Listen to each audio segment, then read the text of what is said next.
शिवाय। प्रिय भक्तगण, बहुत बेर देखैत हैब जे मनुष्य पूजा पाठ करैत छथि वएह बड़ कष्ट पबैत छथि। आ जिनका पूजा पाठ कीर्तन भजन दान पुण्यसँ कोनो मतलब नहि रहै छनि ओ बड़ सुखी रहै छथि। ई सब देख कखनो बुझायत जे भगवान न्याय नहि कऽ रहल छथिन, हुनका संगे अन्याय भऽ रहल अछि। प्रिय भक्तगण, एहन विचार सबके मोनमे अबै अछि। एहि वीडियो के माध्यम से हम अहाँ सबके एकर पाछू के कारण बताएब। भगवान भोलेनाथ एकर स्वयं उत्तर देलखिन जे ज्यादा पूजा पाठ करे वाला मनुष्य किया अतेक कष्ट पबैया। एकर उत्तर ऋषि नारद मुनि के महादेव स्वयं देने छथिन। एहि घटना के वर्णन शिव पुराण में कयल गेल अछि। तऽ चलू बुझै छी जे ज्यादा पूजा पाठ करे वाला व्यक्ति दुखी किया रहै छथि। तऽ हम स्वागत करै छी अपन यूट्यूब चैनल मिथिला के नगरिया में। एहि चैनल पर मिथिलांचल से जुड़ल हर पाबनि त्योहार के जानकारी, धार्मिक कथा, पूजा पाठ से जुड़ल उपाय भेटत।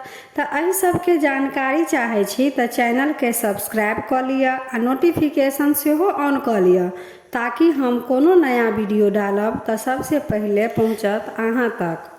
एक समय के बात अछि, नारद मुनि कैलाश पर भगवान शंकर लंग पहुँचला। नारद बड़ चिंतित छलाह। तऽ भगवान शंकर नारद से कारण पूछलखिन। तऽ नारद शंकर भगवान के प्रणाम करैत कहै छथिन, हे महादेव, देवो के देव, हे त्रिलोकीनाथ, हमरा मोन में एकटा प्रश्न अबैया। ओहि प्रश्न के अहाँ निवारण करू। हे भोलेनाथ, जे मनुष्य बेसी पूजा पाठ करैया ओ बड़ दुखी रहै छथि, बड़ परेशान रहै छथि। एकर कारण की अछि? ओ जे लोक पूजा पाठ नहि करैया, भजन कीर्तन दान पुण्य किछुसँ ओहि मनुष्यके मतलब नहि रहैया, ओ सब कुछसँ संतुष्ट रहैया। आ जे लोक पूजा पाठ नहि करैया, भजन कीर्तन दान पुण्य किछु नहि करैया, ओ सब कुछसँ संतुष्ट रहैया आ संसार के सब सुख भोगैया। से किया? एहि बात के रहस्य की अछि? तखन भगवान शंकर कहै छथिन, हे नारद, जे हम सुनाबऽ जा रहल छी ओकरा ध्यान सँ सुनब। हे नारद, एकटा गुरु के दूटा शिष्य छलनि। दुनू शिष्य में बड़ अंतर छलनि। एकटा खूब भगवान के पूजा पाठ करै छलाह, जतऽ ओ भजन होय सुनि लै छलखिन ओतऽ ओ पहुँच जाइ छलाह, खूब दान पुण्य करै छलाह। एकर उल्टा गुरु के दोसर शिष्य नास्तिक छलनि।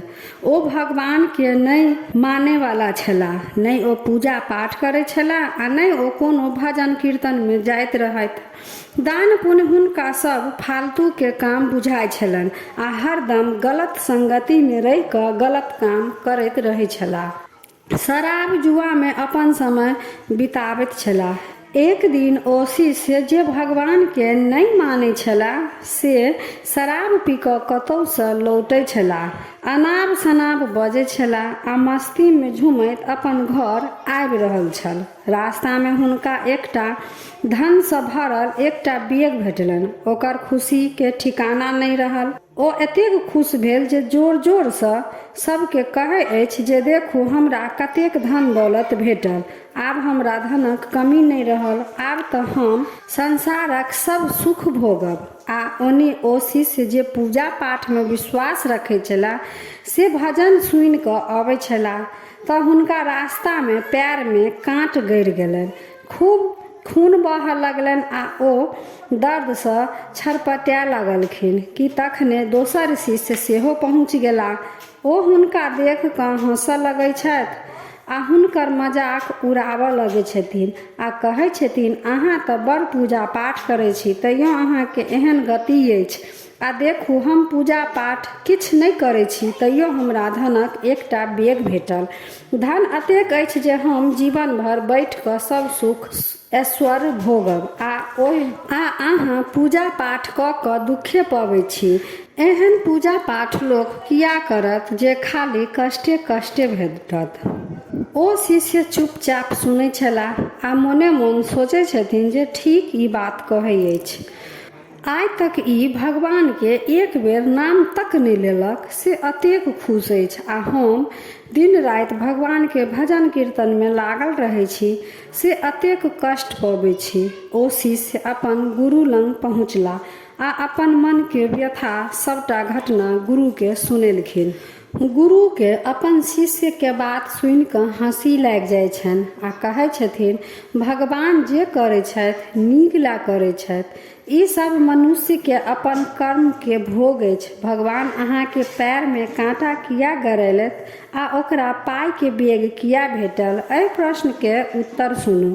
अहाँ पूर्व जन्म में बड़ पाप केने रहौ, ओहि कर्म के अनुसार अहाँ के आइ मौत लिखल रहे, लेकिन अहाँ मंदिर गेल छलहुँ, भजन कऽ कऽ आबि रहल छलहुँ, ओहिसँ मौत अहाँ के सिर से टलि कऽ एकटा कांटा गड़ि कऽ रहि गेल। इहो अहाँ के कर्मक भोग छलाह आ हुनका जे धनक मोटरी भेटलनि से हुनका इहो सँ बेसी धन भेटैत। ओ पूर्व जन्म में बहुत धर्मात्मा छल, लेकिन एहि जन्म में ओ पूजा पाठ नहि करै छथि, भगवान पर विश्वास नहि रखै छथि, तैं हुनका एतने धन भेट कऽ रहि गेलनि। हे शिष्य, भगवान के दोष देनाइ छोड़ू, अपन वर्तमान समय के सदुपयोग करू, जीवन अपने आप सुधरि जायत। आगू भगवान शिव नारद सँ कहै छथिन, नारद, मनुष्य एहि जन्म में पूर्व जन्म के भोग भोगै अछि, पूर्व जन्म के कर्म के अनुसार ही सुख आ दुख भोगै छथि। मनुष्य के कखनो ई नहि सोचै के चाही जे ओ पाप कऽ रहल अछि तऽ ओ बड़ सुखी अछि। ओ अगर सुख भोगि रहल अछि तऽ ओ ई एकर पूर्व जन्म के फल अछि आ एहि जन्म में जे पाप कऽ रहल अछि तेकर फल दोसर जन्म में भोगत।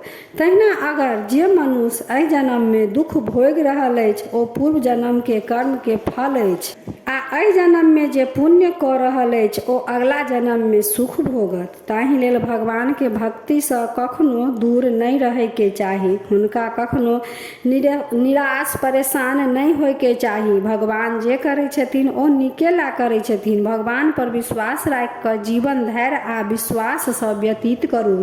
अपन कर्म करैत रहू, भगवान के कीर्तन भजन में लागल रहू, जैसे आगू के भविष्य अगला जन्म सुधरि सकै आ सुख शांति भेटै। हे नारद, मनुष्य अपन कर्म सँ दुख आ सुख भोगै अछि। एहि में कोनो आश्चर्य के बात नहि अछि। जे नीक कर्म करै छथि हुनका सुख आ जे पाप कर्म करै छथि हुनका कष्ट भेटबे करत।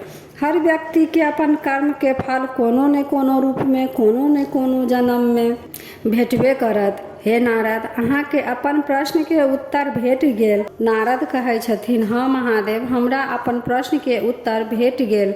ओम नमः शिवाय।